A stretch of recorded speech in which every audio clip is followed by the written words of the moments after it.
All right, Smith County Emergency Management Coordinator Brandon Moore joining us on this Monday as we continue to track the very latest on what is now Tropical Storm Beryl. It's just before 12:30 on Monday afternoon. Brandon, tell us what's the latest for Smith County? How are you guys preparing for the impacts of Beryl? Well, so right now, as you said, it is a tropical storm, so we're expecting somewhere between 8 and 12 inches of rain, upwards of 40 miles an hour winds. So for us, we're expecting more trees, so more debris, more than likely more electrical outages, kind of the same thing we experienced late May, early June, only with more water. So right now, that's kind of what we're focused on. They have begun moving assets such as swift water rescue boats and strike teams into the area to prepare for potential flooding events. Tell us about the resources that are on hand in Smith County if we end up dealing with things like flooding from all of the water that's coming from this storm, if we end up having a situation where high winds bring down trees like we've seen in recent months with other storms. Who's on standby right now ready to help? So we're coordinating with both emergency service districts and the city fire departments.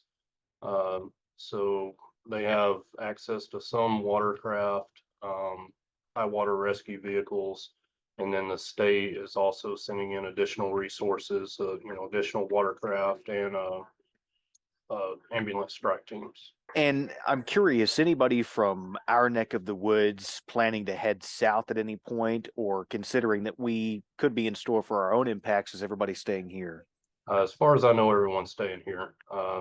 I don't know of anyone that's been released to go down south right now. Let's talk about advice for people living in Smith County and other areas nearby as they prepare for this storm. What are the key messages from you, the emergency management coordinator? So the biggest thing right now, we have the headline of "Turn around, don't drown," and that's a big thing. I mean, it's more than just a punchline to get people's attention. It's for a reason. Especially at night, you don't know how deep the water is. You don't even know if there's a road there. So don't chance it. It's not worth it. Turn around. Find an alternate route. We can still have fire. Structure fires during times like this, either from lightning or people trying to light their house to see. I mean, so there is a necessity to take individual responsibility and just kind of just be cognizant of what you're doing, be careful of what you're doing. And Brandon, we do know that almost half of the counties in the state of Texas are already under a disaster declaration issued by the acting governor, Dan Patrick, over the weekend. Smith County is included on that list. Remind us, what does this actually mean for the counties who are involved in this disaster declaration? So disaster declarations basically authorize additional resources to be brought in. So with the acting governor making that preemptive declaration, that allows like outside swift water rescue teams to come in and be funded in a sense as they're activated. Brandon, anything we're missing here that you want to mention that I haven't asked you about?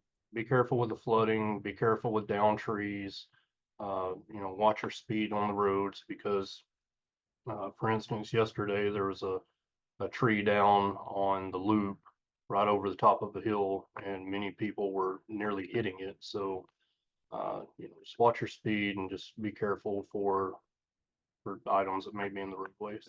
Brandon Moore, the Smith County Emergency Management Coordinator. Brandon, our thanks to you. Appreciate it, sir. Thank you.